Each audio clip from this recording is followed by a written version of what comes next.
À quoi servira l'entreprise dans 30 ans?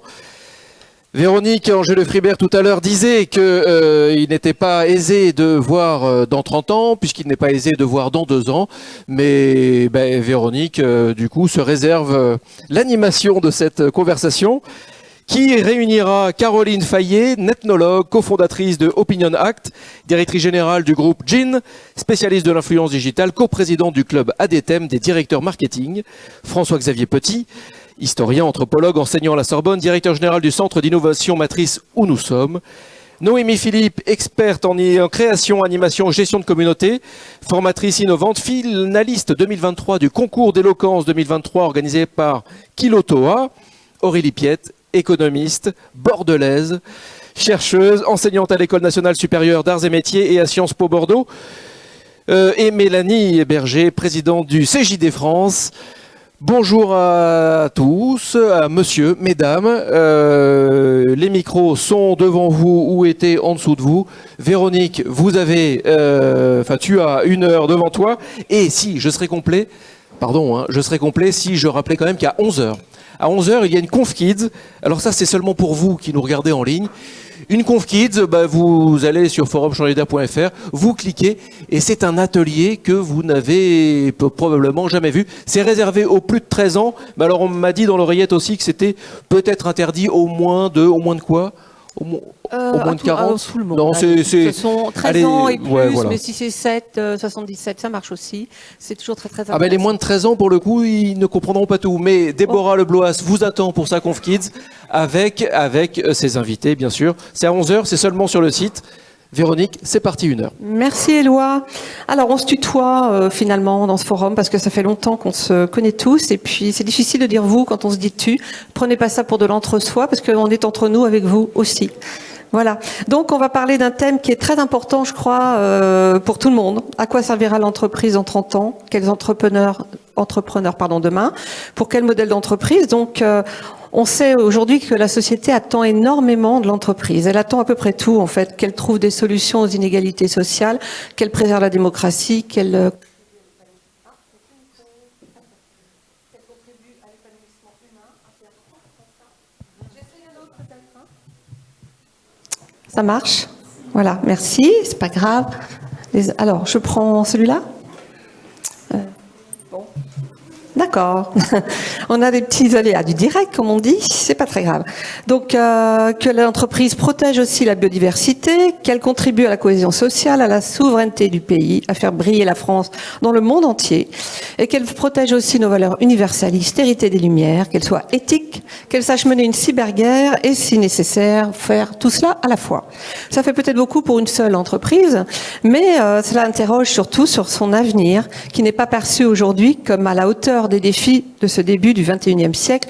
Effectivement, si c'est tout cela à la fois, c'est peut-être beaucoup, peut-être faut-il la recentrer un peu, mais l'entreprise doit être de toute façon un moteur de changement positif.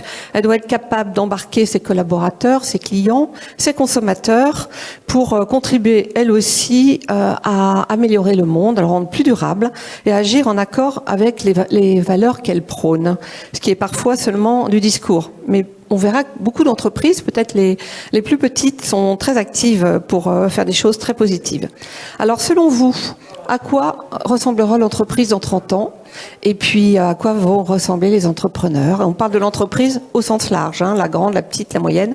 Donc, je vais passer la parole pour commencer à Mélanie Tisserand-Berger. Mélanie Berger, je ne sais pas si on prononce les deux mots.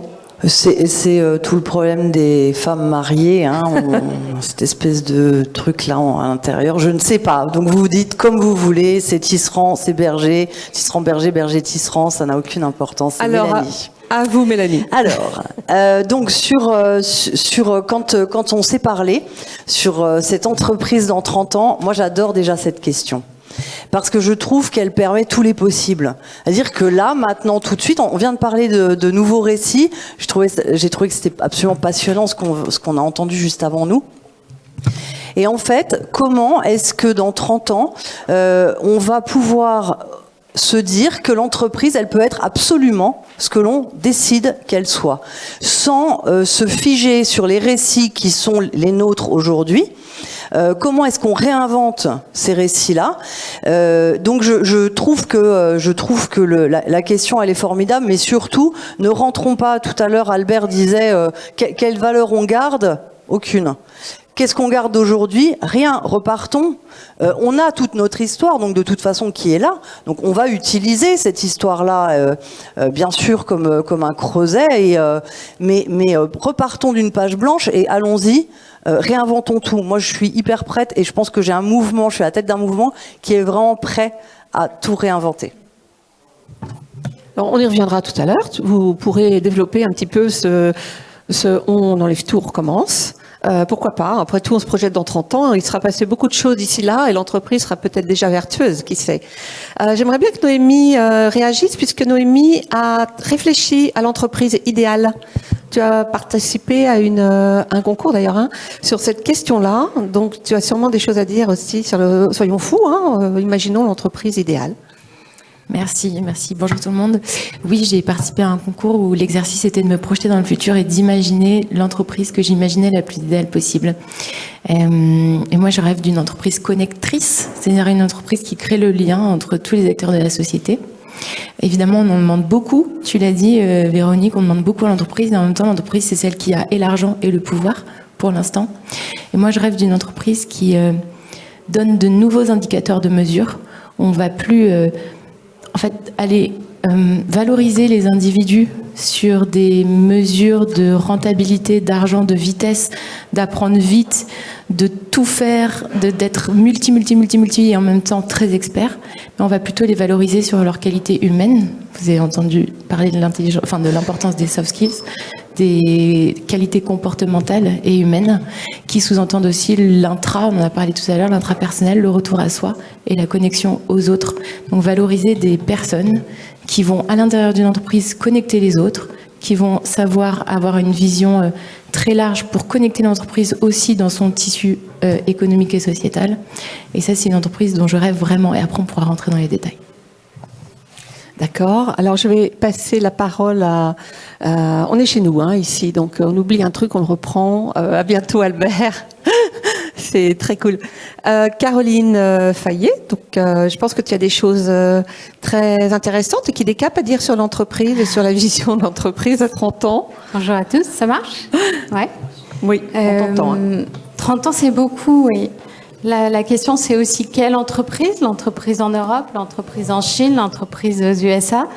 On n'a pas les modèles de société, on n'aura pas dans 30 ans sans doute les mêmes modèles de société.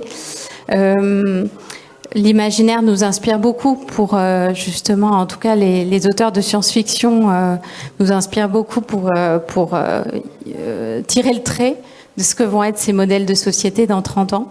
Je pense à la cybersurveillance chinoise qui, dopée par l'intelligence artificielle, va nous proposer un Minority Report où on arrive à faire du prédictif sur les comportements des individus et où du coup l'entreprise est au service de cette société de contrôle. Je pense à Ready Player One. Je ne sais pas si vous rappelez ce film avec un métavers contrôlé là aussi par une entreprise État. Donc dans ces mondes hyper centralisés qui collectent des données sur les individus, on a là des modèles d'entreprise qui ne sont pas des futurs souhaitables. Enfin, un clin d'œil à mon ami Mathieu. Et donc l'Europe essaie d'imaginer une troisième voie. C'est aussi ce que j'ai essayé de faire avec beaucoup de prudence et d'humilité dans mon livre Web3, la nouvelle guerre digitale, parce que je pense qu'on a un devoir de résistance sur ces modèles de société et qu'on a un devoir d'imagination justement pour construire une autre vision qui soit pas que basée sur la réglementation. Certes, la réglementation est un cadre pour nous aider à imaginer, mais on a besoin des entrepreneurs pour forger quelque chose de nouveau. Alors, pour ne pas être trop longue, moi j'imagine, et ce que j'ai imaginé dans mon livre, c'est une entreprise décentralisée et souveraine. Ça veut dire qu'on a ce ruban d'étanchéité par rapport à ces modèles de société pour défendre nos valeurs. Donc c'est notre souveraineté. Et décentralisée parce que ce que j'observe, c'est que toutes ces révolutions numériques qu'on a depuis 20 ans, elles donnent du pouvoir aux gens. Et là aussi, si on tire le trait, 30 ans, c'est très long en termes technologiques, mais on peut vraiment imaginer que nos entreprises soient en fait complètement fragmentées autour des individus qui ont ce super pouvoir de l'IA qui fait d'eux des plombiers, des avocats, tout ce qu'ils veulent, parce que voilà, on a ce pouvoir transformateur de l'IA. Et donc, on peut imaginer des entreprises en réseau, comme nous y invitait Joël, c'est-à-dire décentralisées. J'aurai peut-être l'occasion de revenir sur ce concept. Oui, oui, bien sûr. On va revenir dans les détails. Aurélie, économiste, a certainement une vision propre à son métier de l'entreprise, une vision plutôt originale, je crois. Bonsoir à tous. Merci Véronique de m'avoir conviée. Merci Éloi. Et merci aux intervenants de la table ronde précédente. J'ai vraiment énormément apprécié vos interventions. Je commencerai par une phrase d'Emri Jacquia, qui est le PDG de la CAMIF, que vous connaissez certainement, cofondateur des entreprises à mission, qui nous dit que les entreprises qui survivront au XXIe siècle sont les entreprises qui auront su prouver leur utilité à la société et qui auront mis au même niveau, finalement, les enjeux économiques, sociaux et sociétaux. Donc, dans le futur, quand on se tournera, je pense qu'il nous paraîtra fou, même absurde, d'imaginer que les entreprises, un jour, aient pu finalement produire et se développer sans véritablement prendre conscience des conséquences à la fois environnementales, sociales et sociétales qu'elles pouvaient avoir. Donc, j'évoquerai la notion de limite que ces entreprises de demain, finalement, auxquelles elles vont être confrontées. Notion de limite, mais finalement qui est plutôt une opportunité, ou le voir en tout cas comme une opportunité, ces limites-là auxquelles elles sont confrontées, parce que certainement source de développer un tas de potentialités également. Là, je reprendrai les mots de Kate Raworth, qui est une économiste anglaise, et qui dit que finalement les gens les plus ingénieux sont ceux qui font de leurs limites finalement une source de créativité. Et enfin, peut-être pour terminer et dresser un tableau, je dirais que ces entreprises de demain, pour moi, elles sont déjà là, c'est la bonne nouvelle. Elles sont déjà sur cette plaque tectonique, cette nouvelle plaque tectonique qui est en train d'émerger, qui met au centre des préoccupations l'homme et l'environnement et qui fait face à l'ancienne plaque tectonique de l'ancien monde, portée par le système capitaliste productiviste qui abîme finalement le vivant et nous met en danger. Et cette nouvelle plaque, portée d'ailleurs par des millions de citoyens qui font des millions de révolutions tranquilles au quotidien, sont en train évidemment de porter aussi ces entreprises-là de demain, je vous ai dit, qui pour moi existent déjà, sur plusieurs points.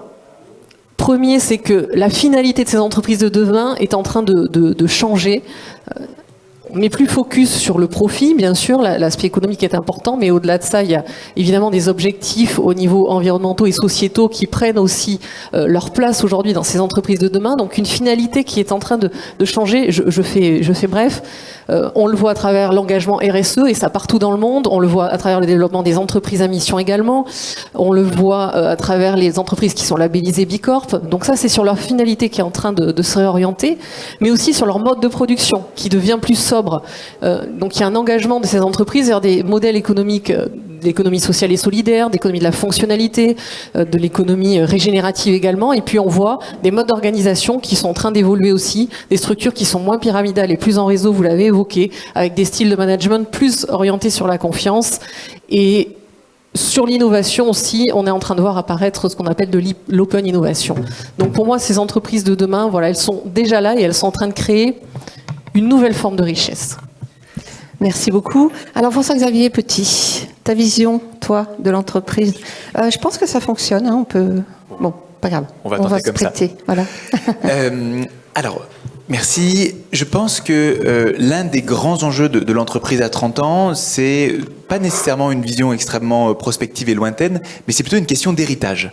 Comment est-ce que les entreprises vont nous aider à hériter d'un monde qui est quand même saturé d'infrastructures logistiques particulièrement denses et potentiellement obsolètes, hérité aussi d'un certain nombre d'objets produits par ces mêmes entreprises qui nous projettent à des échelles jusque-là inédites. Typiquement, le tailleurs de pierre qui construisaient le Parthénon, c'est une construction qui est faite pour durer 1000, 2000, 3000, 4000 ans. Aujourd'hui, les 70 types de métaux présents dans un téléphone, il y en a plein parmi nous, ont des durées de vie qui se comptent en millions d'années. Et par conséquent, nous héritons aujourd'hui de ces mondes-là et de ces échelles-là. Et je pense que l'un des enjeux majeurs de l'entreprise à 30 ans, ça va être de gérer cet héritage, de faire atterrir, d'une certaine manière, ces objets-là, ces infrastructures-là, ces modes de pensée, l'ensemble des prédations qui ont pu avoir lieu, en faire quelque chose qui fait que ça les rend soutenables. Est-ce que c'est dans une capacité de recycler? Est-ce que c'est dans une capacité de repenser? Est-ce que c'est dans une capacité de gérer différemment? En tous les cas, poser sur la table de l'entreprise dans 30 ans, et peut-être même l'éléphant au milieu du couloir, et cette question d'héritage de ces mondes industriels qui sont justement obsolètes, qui sont pour beaucoup d'ailleurs, qui ont l'air flambant neufs à plein d'aspects, et qui sont déjà tout à fait obsolètes, et dont il va falloir gérer la manière dont ça atterrit sur Terre. Bruno Latour demandait où est-ce qu'on atterrit. La question est peut-être plutôt comment est-ce qu'on atterrit en réalité? L'hypothèse du crash n'est pas exclue. Voilà. Et donc, la question de l'entreprise ne va pas être simplement dans la division entre, d'un côté, la production, même si elle entre justement dans des formats managériaux autres, d'une part, et de l'autre côté, l'intérêt général, qui serait du côté du public, et la gestion des externalités, qu'elles soient positives ou négatives, mais elles deviennent tellement centrales qu'elles vont devoir être gérées par l'entreprise. Et par ailleurs, quand on dit externalité positive ou négative, ça suppose qu'il y a un environnement autour. Il n'y a plus d'environnement. Enfin, c'est-à-dire que c'est pas comme si il y avait un espace où on pouvait déverser le trop-plein de je ne sais quoi. Il n'y a pas d'espace à déverser. Et par conséquent, la gestion de ça va devoir s'incarner. Alors ça commence dans la question d'un enjeu de responsabilité sociale, dans une manière dont on calcule de plus en plus, ce qui montre encore la faiblesse des indicateurs, mais l'impact carbone, écologique, etc. de l'entreprise. Mais ça va en réalité bien au-delà. Donc l'héritage est pour moi la question de l'entreprise en 30 ans. D'accord. Ça, c'est important, effectivement. Bon, on est positif, hein. Ne croyez pas qu'avec toutes les choses qu'on vous annonce qui sont terribles, on est lucide. Mais on est lucide et positif et on se projette sur 30 ans. Donc, on a bon espoir quand même, puisqu'on se projette, que les choses se passeront bien. Alors, qui veut réagir aux propos des uns et des autres? Je rappelle quand même, avant que vous repreniez la parole, que j'ai noté sur une étude réalisée par Global Workplace de Gallup que 93% des Français n'ont juste plus envie d'entreprise. Ça fait un peu peur. Et qu'un tiers des salariés ignorent la stratégie RSE de leur entreprise. Donc on voit qu'il y a quand même une marge de progression qui est énorme. Donc ça, c'est le côté positif. Donc je vous laisse réagir à ce qui a été dit et à ces fêtes-là. Alors peut-être on va parler de l'utopie justement avec Mélanie. À quoi tu penses en fait quand tu nous parles d'utopie? Je sais que tu vas te lâcher, mais on a besoin d'entendre des choses qui sortent de l'ordinaire. En fait, 93% des gens n'ont plus envie de l'entreprise. Alors, ouais, en même temps, ils ont raison. Je comprends. Qu'est-ce qu'elles font les entreprises aujourd'hui? Elles travaillent pour quoi? Et la vraie question à se poser, c'est pourquoi sommes-nous là? Le bien commun, il est où dans cette histoire? Il n'est absolument pas dans les entreprises traditionnelles capitalistes. Il faut arrêter de se raconter des histoires. Alors, on peut partir sur les entreprises à mission. J'adore Emery Jacquiard, donc et nous avons une commission entreprise à mission et nous sommes très engagés. On a un partenariat, donc voilà. Une fois que j'ai dit ça, ok, entreprise à mission, mais il faut aller, à mon avis, encore plus loin. Alors, mais par contre, c'est le premier step, parce que le problème, c'est qu'on peut partir dans des grandes théories utopiques, etc. Si on ramène pas un peu de pragmatisme dans nos vies quotidiennes, c'est-à-dire comment est-ce qu'on va vers ce monde-là, les entreprises à mission, c'est un moyen d'y aller. Et donc, redéfinir les communs. De quoi avons-nous besoin? Le commun, ça s'organise au niveau de la commune, hein, c'est-à-dire qu'il va falloir qu'on aille localement réfléchir à de quoi avons-nous besoin. On n'a pas besoin des mêmes trucs quand on habite à Dunkerque ou quand on habite à Cannes. Pas que ce soit radicalement différent, mais en tout cas, géographiquement, c'est pas les mêmes besoins. Bon, bref. Et donc, comment est-ce qu'on redéfinit ce dont on a besoin et, du coup, ce pourquoi l'entreprise doit œuvrer? Et il est temps de mettre dans cette entreprise, dans 30 ans, mais vraiment ça va arriver avant, ça j'en suis absolument certaine, parce que j'adore l'image des plaques tectoniques, je trouve ça, l'ancien monde et le nouveau monde, je trouve ça génial. En fait, on va devoir mettre urgemment autour de la table de la gouvernance autre chose que le capital. Aujourd'hui, si demain, chez Total, on met autour de la table de gouvernance, un tiers de la planète, hein, donc ce qui a quand même son mot à dire dans cette histoire-là, même si elle ne verbalise pas comme nous le faisons nous, avec des mots, etc. N'empêche qu'elle raconte une histoire, hein, et donc elle a quelque chose à nous dire par rapport à ce que on est en train de faire avec l'extractivisme. Si demain cette considération-là intervient dans le bilan de Total. Ce que disait tout à l'heure, je ne sais plus, Caroline ? Noémie ? Je ne sais plus. Noémie. Bon, pardon. Voilà. Et donc, voilà, si on compte différemment, il est incontestable que les actionnaires de chez Total n'auront plus leurs dividendes. Donc là, je dirais qu'on pète un petit peu le système capitaliste en faisant comme ça. Et dans la répartition nouvelle de la gouvernance, il est temps aussi que les collaborateurs, ceux qui créent la richesse de l'entreprise, c'est pas le capital qui crée la richesse. Le capital permet un coup de pouce pour y aller. Mais ceux qui créent la richesse, c'est ceux qui travaillent du patron, qui collaborent à tout ça,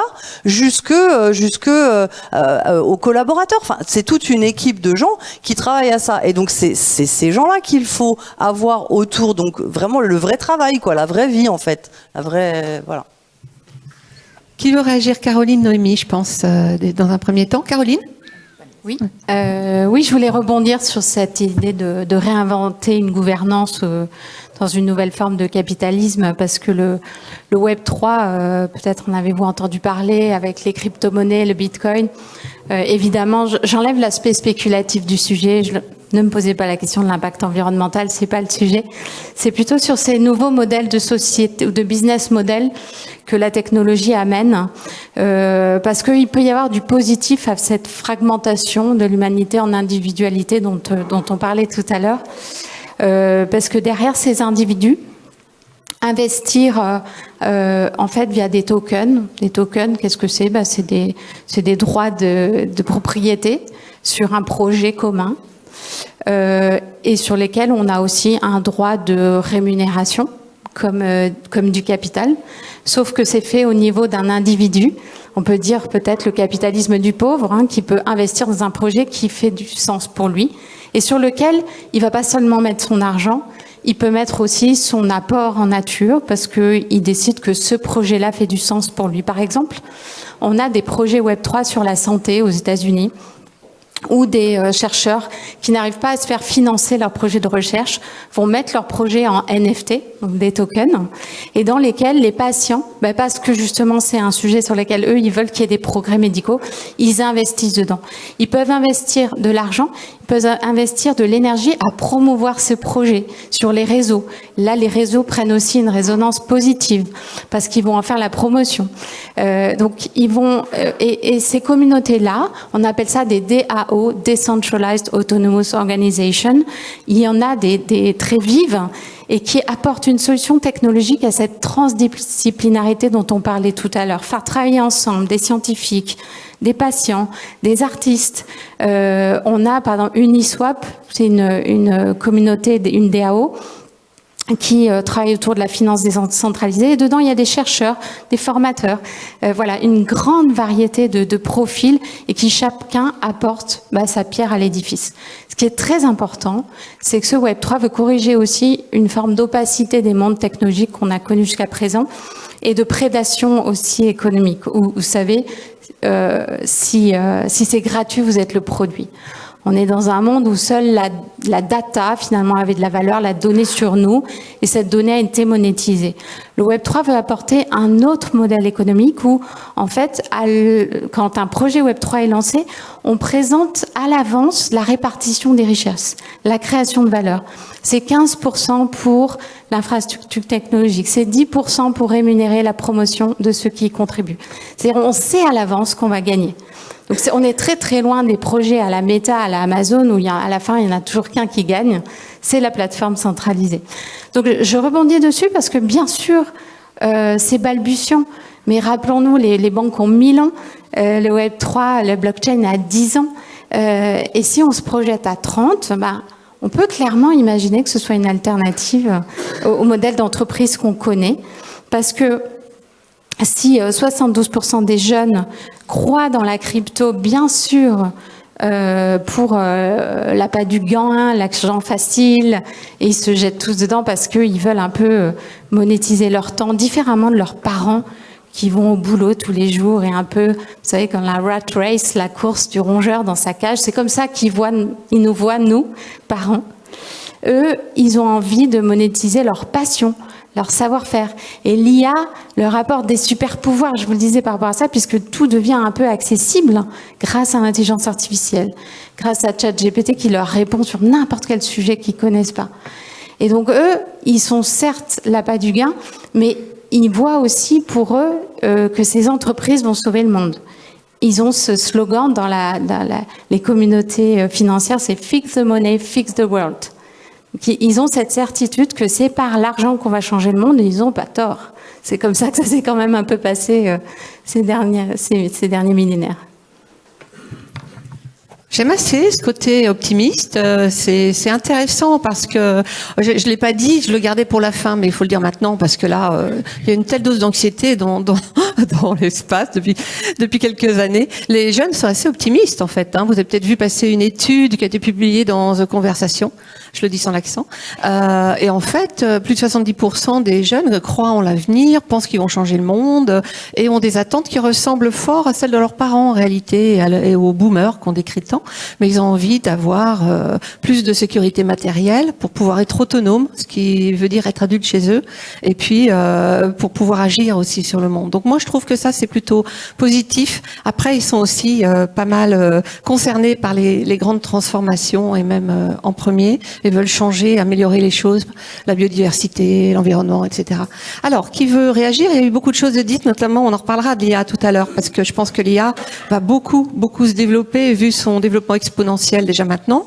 Donc, dans l'entreprise, elle va forcément avoir un rôle important. On parle de l'entreprise en tant qu'entreprise à mission ou RSE. Tu disais tout à l'heure, Mélanie, l'injonction fait pas la vocation en réalité. Et puis quand l'entreprise déjà respecte les lois, on est content. Donc si elle fait beaucoup plus, c'est encore mieux. Et dans l'entreprise, il y a des milliers d'entreprises différentes en fait. Donc Noémie, je crois que tu voulais dire un mot, réagir. Oui. J'entends, sur ce que tu veux, on a le temps. J'entends les jeunes sont optimistes. Oui, c'est vrai. Et en même temps, les jeunes ne savent plus vraiment quoi faire et comment le faire. Moi, les jeunes qui m'entourent, donc de ma génération Y, on parle de grandes démissions et des personnes qui quittent leur travail et qui donnent... On a même demandé à Pôle emploi que ce soit plus une raison valable que de quitter son emploi pour toucher Pôle emploi. On parle de burn-out, c'est-à-dire que chaque fois que je vais dans une soirée, maintenant, ça va. Ouais, ça va, j'ai fait un burn-out. Ah d'accord, c'est vraiment dans le langage commun. Donc ça crée presque un lien entre les personnes d'avoir fait un burn-out. Il y a quand même un truc qui est bizarre, quoi. Il y a beaucoup de choses aussi en lien avec la hiérarchie. C'est-à-dire qu'est-ce que les hiérarchies, comment on respecte nos managers, qu'est-ce qui est important pour nous? Est-ce que c'est pas plus aujourd'hui, en tout cas je parle pour moi, les valeurs humaines, ce qui fait que cette personne va nous transmettre quelque chose et sera là à nos côtés pour nous accompagner et va pas nous pousser, parce qu'il y a une phrase aussi, enfin nous pousser bien sûr, nous challenger, mais pas nous mettre en danger, parce qu'il y a une phrase que j'entends beaucoup aussi, c'est il faut toujours faire plus avec moins. Mais c'est vraiment la phrase que j'entends en ce moment. Même les grandes entreprises qui donnent le là en général technologique, les GAFA, Amazon et tutti quanti, sont des entreprises qui sont en train de tout restreindre, vraiment de tout. Donc il faut toujours faire plus en moins. J'ai un ami qui travaille chez AWS, donc la partie cloud de Amazon, qui change de métier tous les 6 mois. On lui dit, dans 6 mois, tu sais pas où tu seras. Et dans 6 mois, tu sais pas quel type de métier tu vas avoir. Donc, ça pousse forcément les jeunes à nous adapter à une entreprise qui va très vite, qui bouge très vite. Donc, on doit développer une adaptabilité, on doit développer une résilience, on doit développer une envie. Et quand j'entends que 93% des personnes ne veulent plus travailler en entreprise, je me dis, qu'est-ce qui peut nous donner envie ? Et pour moi, ce qui peut nous donner envie, c'est quelque chose qui rassemble. C'est des valeurs qui ramènent les humains sous le même étendard, parce qu'on n'a plus vraiment de choses communes où on se dit « j'ai trop envie d'y aller ». On parle d'entreprise à mission, ça veut dire qu'il y a une mission. Mais cette mission, c'est quoi ? Donc, une entreprise, c'est aussi un groupe d'humains qui se rassemblent pour travailler dans la même direction, qui vont produire des choses ensemble, de la valeur, et aussi apporter bien sûr une valeur économique à la société, mais qui vont se mettre en marche pour aller dans un sens. Sauf qu'en 10 ans, il y a eu 92% d'augmentation des freelances. Et moi, je donne des cours, et quand je demande aux étudiants, qu'est-ce que vous voulez faire ? Il y a à peu près 60-70% des étudiants qui me disent, je veux être freelance. Donc ça veut dire je veux travailler seul. Et dans cette notion de freelance, il y a 60%, c'est une étude qui est sortie de Malte. Donc Malte, c'est une plateforme en ligne pour trouver du travail à des freelances. Donc qui est une référence sur ce domaine. Il y a 60% qui travaillent de chez eux. Donc on se dit, si chacun reste chez soi et qu'on travaille chacun d'une certaine façon pour soi, mais comment on fait pour recréer du lien ? Comment on fait pour avoir ces échanges informels qu'on avait à la machine à café, où il se passait de la communication complètement informelle qui créait du lien, qui faisait que le midi on allait, je parle un peu comme mes parents, mais on allait boire le café à la brasserie et que le soir on sortait ensemble, quoi. Et moi, c'est ça, à titre personnel, et je sais, dans ma génération, c'est ça qui manque. C'est une entreprise qui rassemble, qui fédère et qui va pousser les individus à se développer aussi personnellement. Parce qu'évidemment, l'intelligence artificielle est là, c'est une évidence, ok, sauf que l'intelligence artificielle ne sera jamais plus intelligente que l'humain, parce que nous, il nous reste l'intelligence du cœur, l'intelligence émotionnelle. Ça, l'intelligence artificielle, elle ne l'a pas. L'intelligence artificielle, c'est un outil. Elle l'a. Elle l'a faim, elle est capable de méditer. Alors, c'est ok. Moi, c'est pas la vision que j'en ai. J'ai écouté un chercheur au CNRS qui s'appelle Philippe Guillemant, qui fait des recherches, je sais pas si vous connaissez, sur la conscience et les états de conscience. Et justement, il disait que l'intelligence artificielle est un outil, et c'est les humains qu'on va mettre derrière, chacun avec nos biais, et comment on va le construire et comment on va l'utiliser, qui va faire que. Mais ce qui nous distingue aujourd'hui de la technologie pour aujourd'hui et pour demain, c'est notre intelligence du cœur, c'est la qualité qu'on met dans le lien, la qualité qu'on a à... ok, il y a des conflits, je suis en conflit avec mon entourage, je suis en conflit avec moi, je prends un cahier, je note, je suis en conflit, qu'est-ce qui se passe ?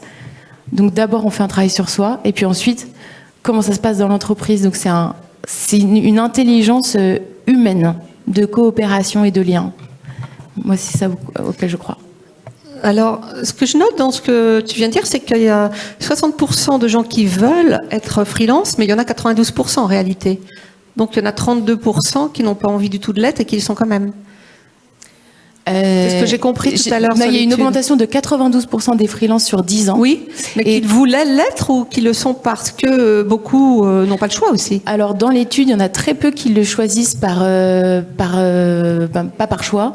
Je crois que je suis pas certaine des chiffres, mais je crois qu'il y a 8% des freelances qui se mettent en freelance parce que c'est un non-choix en fait. C'est-à-dire qu'ils trouvent pas de job, ou ils veulent pas de boulot. Mais les autres, voilà. Et souvent ce qu'on dit, c'est que on passe souvent de salarié à freelance, mais très rarement de freelance à salarié. Parce qu'une fois qu'on a goûté à la liberté, on veut plus retourner en entreprise. Sauf qu'on a quand même besoin de travailler ensemble et de créer de la valeur. Créer cet effet serendipity à la machine à café qui fait qu'on est créatif et qu'on découvre des choses auxquelles on n'aurait pas pensé. Donc François-Xavier, tu voulais réagir, et puis Aurélie Piette après. Oui, je voulais réagir on met le doigt sur un certain nombre de sujets, des sujets de gouvernance, des sujets de valeur des humains et de valeur au singulier comme au pluriel. La question justement de la manière dont des infrastructures techniques se mettent en place, le Web3 et la blockchain et les DAO est une vraie réponse justement à la capacité de faire d'autres types de collectifs là où le collectif classique de l'entreprise est posé. Il me semble qu'il faudrait ajouter une variable supplémentaire qui est la question de la synthèse entre les humains et les machines. De plus en plus, on constate que le travail est outillé, voire remplacé par des machines dans différents cas. Que ce soit des générations de robotique qui se succèdent, que ce soit des générations logicielles aussi, et l'accélération de l'intelligence artificielle aujourd'hui pose cette question. Et l'une des questions fortes qui est posée à l'entreprise est de dire quelle synthèse nouvelle on fait entre les humains et les machines. Quel type de tâches on réserve aux uns et quel type de tâches on réserve aux autres. Dans un moment où on ne va pas partager les choses de manière aussi claire, nette et précise pour les 20 prochaines années, mais où les promesses sociales sont régulièrement remises en cause.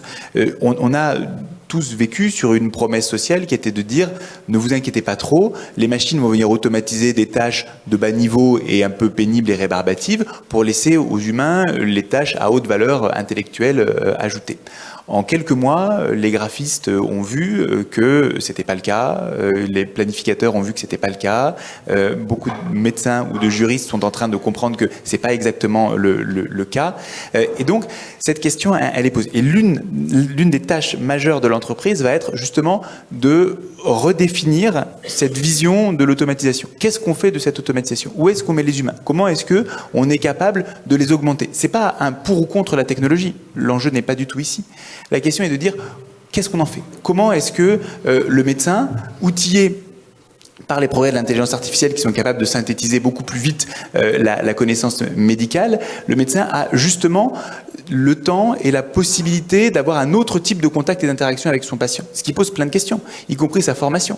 Est-ce que sa formation initiale doit être davantage médicale, biologique, chimique, ou alors davantage psychologique, empathique, de connaissance de la société, pour pouvoir justement traiter, de prévention aussi, traiter différemment l'individu au moment où la compétence médicale glisse à un autre endroit. Donc c'est pas remplacer les médecins par autre chose, c'est pas ou au contraire sortir les intelligences artificielles parce que quand même rien de tel qu'une personne vivante en face de soi. La question n'est pas là. La question est celle de ces nouvelles combinaisons socio-productives.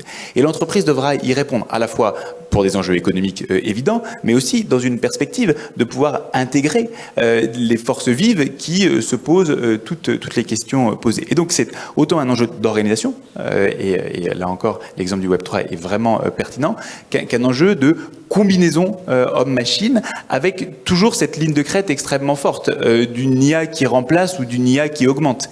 Et c'est facile à dire, la ligne de partage elle est quand même extrêmement fine. Alors si on se retourne sur l'histoire, historiquement toutes les promesses d'IA qui remplaceraient se sont quand même plutôt cassé la figure. Que ce soit dans les années 60, que ce soit dans les années 90.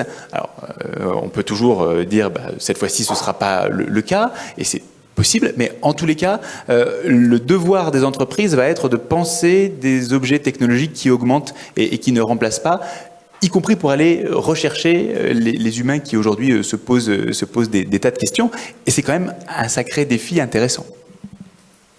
Juste oui, puis Aurélie, puis D'accord. C'était pas sur l'IA. Ok, alors. C'est juste pour rebondir avec une discussion que j'ai eue avec Jean-Emmanuel Bibeau, qui est un oncologue spécialiste de l'intelligence artificielle et qui nous justement évoquait ce sujet de savoir est-ce que dans la formation des médecins on va plutôt chercher le contrôle ou compléter l'IA.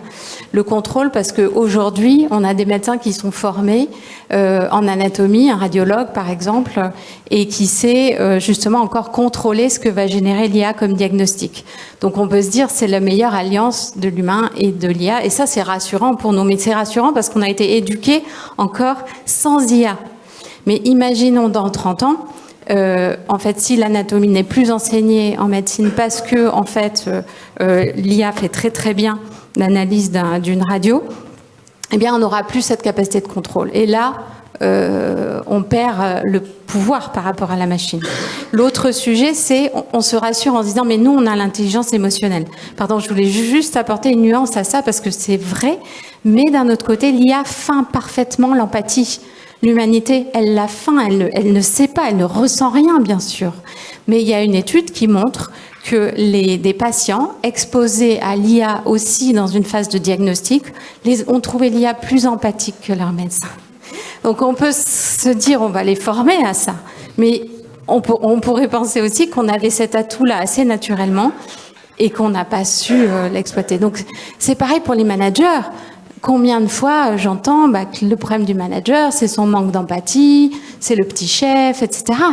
Donc l'IA risque d'être bien meilleur manager que des humains. Donc ça questionne vraiment. J'ai pas la solution, mais je vous pose ça comme ça. Et réfléchissons-y.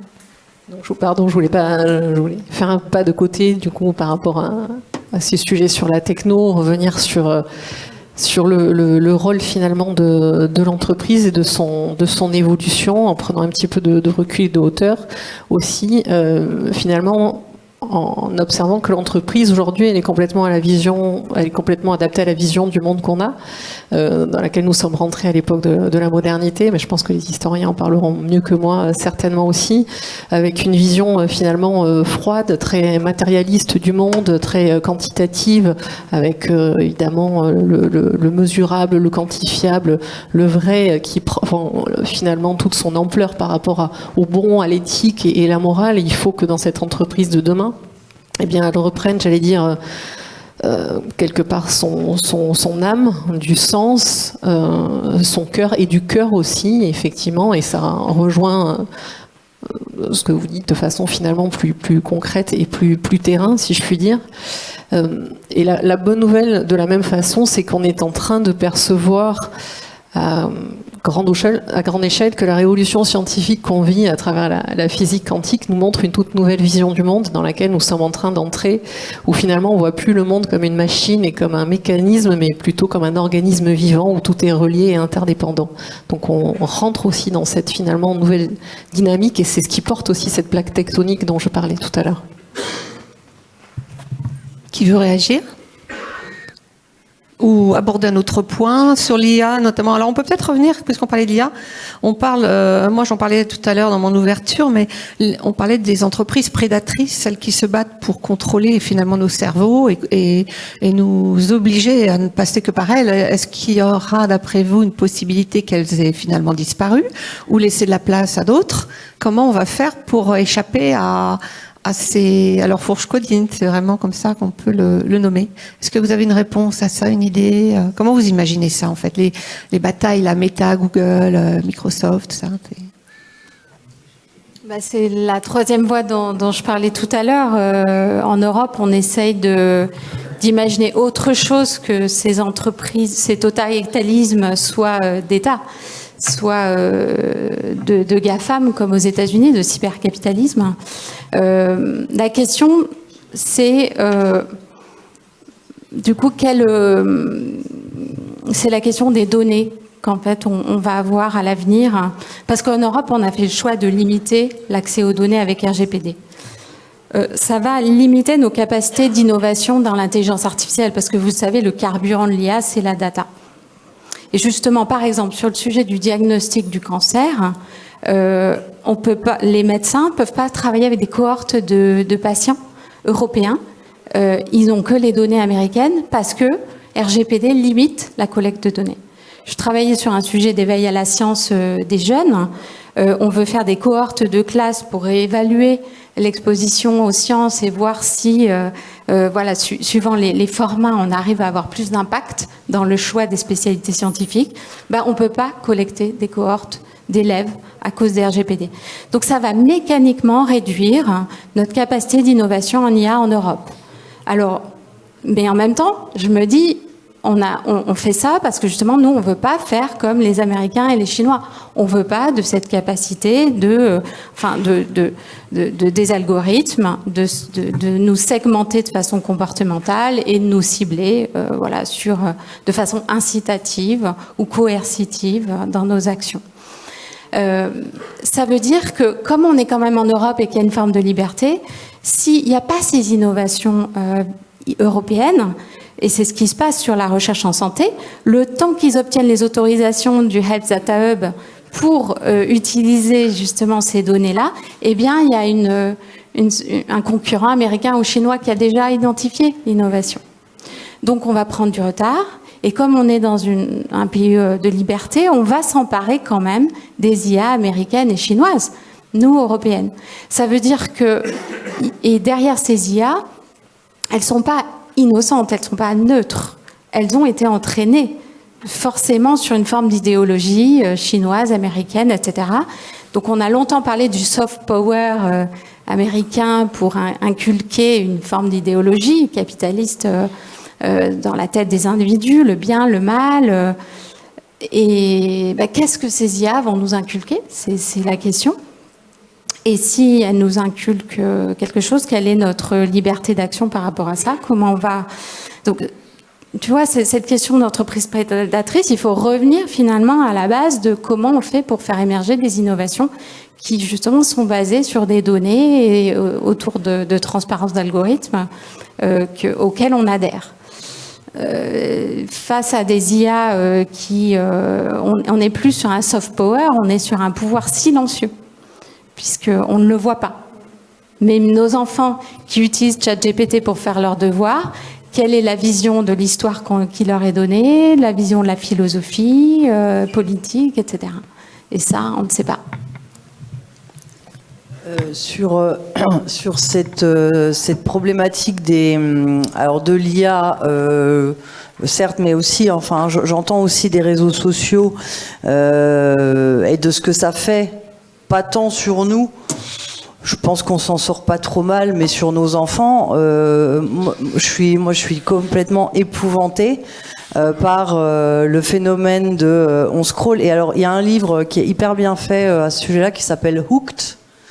Et qui explique donc le crochet, hein, comment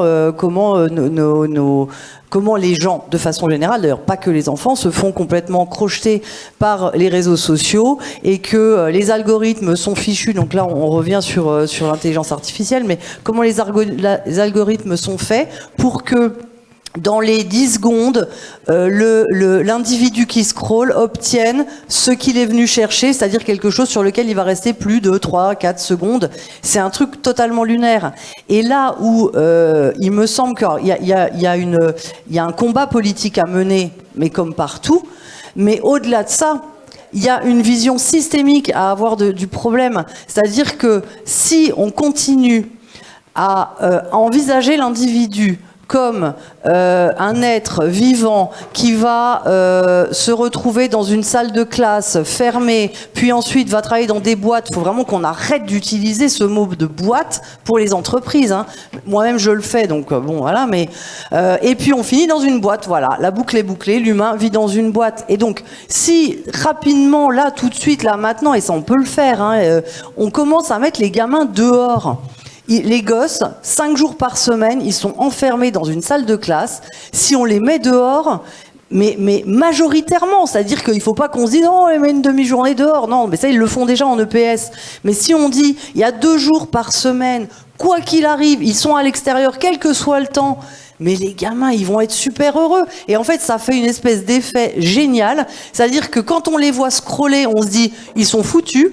Et quand on les voit dehors, on se dit ça y est, alléluia, parce qu'en réalité, ils s'en foutent de scroller, réellement. Quand ils repartent dans la vraie vie et tout, et qu'ils vont camper avec les copains, et qu'ils vont découvrir la nature, mais enfin, là, c'est jackpot. Et je crois vraiment que si tout de suite, là, vraiment, dès le plus jeune âge, on les met dehors, on va réussir à commencer à entraîner quelque chose de positif, quoi.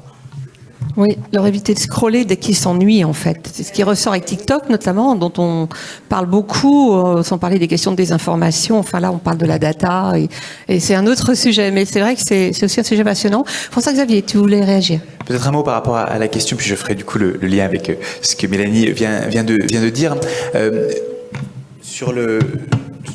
Pardon, il y avait... c'est tout bon.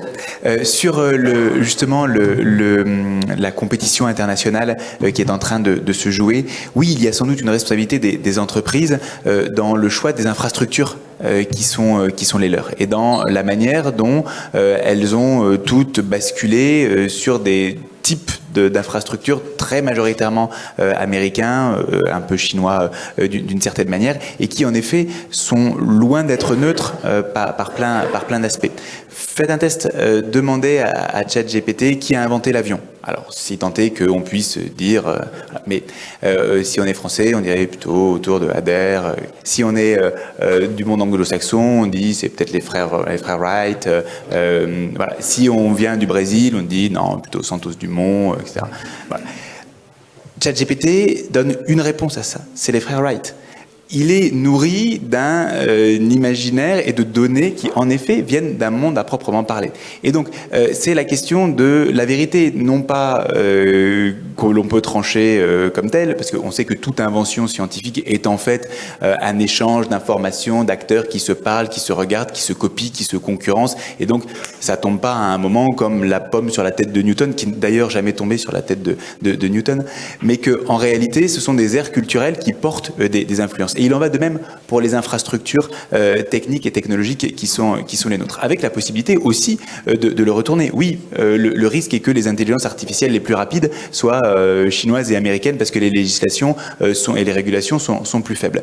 La possibilité est aussi que dans le contrat de confiance que l'entreprise passe avec ses consommateurs, et on sait que c'est aujourd'hui l'endroit où les choses se jouent, la possibilité d'avoir des modèles alternatifs qui respectent les données, qui créent d'autres mécanismes de rémunération, qui justement n'enferment pas dans des bulles de filtre, qui proposent une manière non pas simplement de délivrer un produit et un service, mais de délivrer aussi un savoir, peuvent être des éléments davantage concurrentiels et qui justement permettent, dans une relation avec des publics éduqués, que sont ceux de nos sociétés, de se séparer, de se départir en tous les cas des puissances de calcul fournies par d'autres types d'acteurs. En tous les cas, il y a cette possibilité, ce qui n'exclut pas la question de la régulation et autres. Mais justement, l'enjeu, le vrai enjeu est des entreprises et des sociétés, et c'est pour ça que l'opposition publique-privée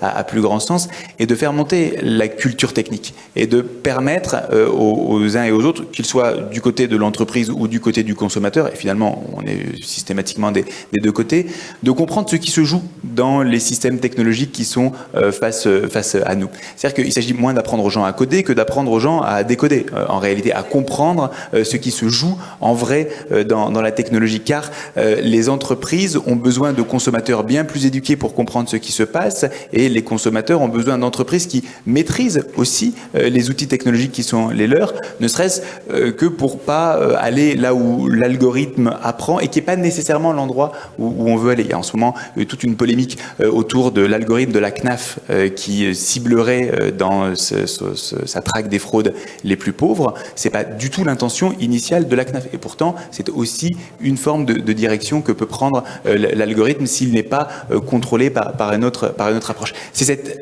enjeu-là, en fait, qui est posé à nos entreprises, et c'est là-dessus qu'elles feront ou pas la différence. Mais ça, c'est aussi un mode de pensée peut-être à l'européenne d'une culture technique, et c'est ça qu'il va falloir imposer d'une manière ou d'une autre. Merci pour ça, Xavier. Alors là, ça va être l'heure de conclure, me dit-on dans ma non-oreillette.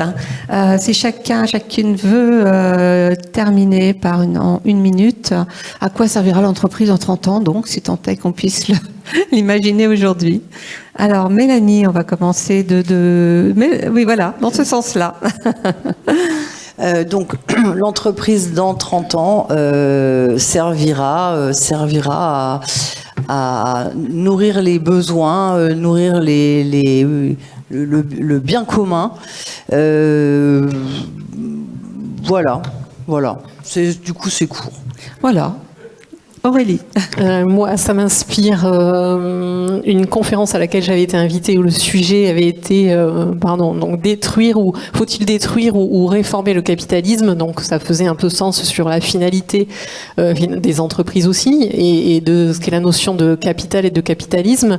Et Voilà, je crois que cette entreprise en 30 ans, elle devra servir un autre capitalisme. En fait, j'ai évolué dans ma réponse à la question. Il fut un temps où j'aurais dit il faut détruire le capitalisme. Mais en fait, je crois que la clé, c'est pas de réformer le capitalisme, c'est de voir la notion de capital différemment. Qu'est-ce qu'on entend par capital? Et l'associer non pas à la richesse financière et à l'argent, mais l'associer évidemment au bien-être d'une part, et puis évidemment à la qualité de l'eau, de l'air, de la terre, à nos richesses aussi au niveau de l'environnement. Donc voilà, cette entreprise en 30 ans, elle va servir cette richesse-là qualitative avec une croissance et porter une croissance qualitative.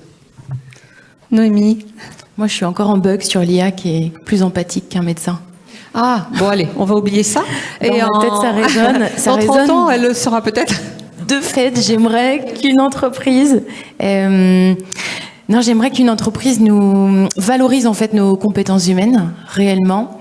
Quand on crée des communautés dans les entreprises apprenantes, on pousse les entreprises à créer des nouveaux indicateurs de mesure.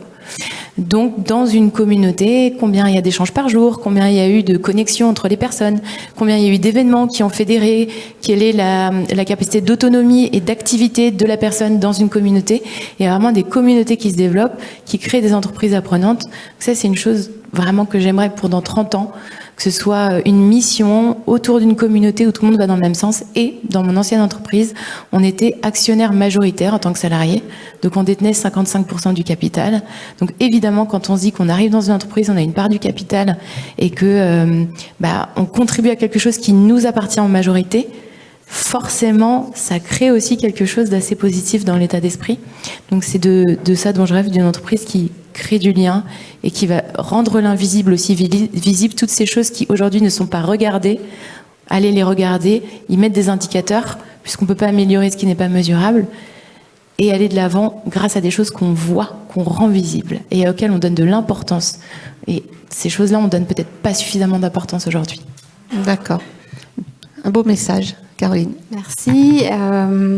Si une entreprise, ça se définit comme quelque chose qui crée de la richesse, qui crée de la valeur, et qu'on souhaite que cette richesse, cette valeur, ce soit un bien commun, ça veut dire que cette entreprise, il faut qu'elle soit un facteur d'alignement, aligner les intérêts du consommateur qui veut sa voiture, sa maison, comme vous l'évoquiez tout à l'heure, les intérêts du citoyen qui veut qu'on respecte, en tout cas en Europe, c'est son libre arbitre, sa liberté, l'intérêt de l'être vivant qui veut qu'on respecte sa planète, la biodiversité, donc être un facteur d'alignement, au-delà de régénérer la planète, ce serait déjà pas mal en fait.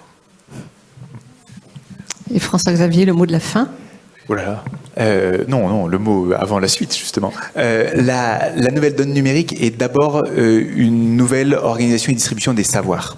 C'est profondément ça qui a changé. Avant d'être des data, des algorithmes, tout ça, c'est d'abord une autre distribution des savoirs. Et à quoi servira l'entreprise dans 30 ans? En tous les cas, on aura réussi si, dans 30 ans, l'entreprise sert aussi à distribuer des savoirs et du coup à être capacitante, tant pour les salariés que pour les consommateurs en face. Si elle est capable, non pas de les coincer dans un coin pour dire maintenant tu es prisonnier et tu vas pouvoir acheter, consommer, boire, dévorer, mais si au contraire elle est capable de les faire monter en compréhension de ce qui se joue autour d'eux. Donc si elle est capacitante et si elle réencastre le social dans l'économique, alors elle aura réussi. L'inverse est catastrophique. Merci à tous. On peut les applaudir, effectivement.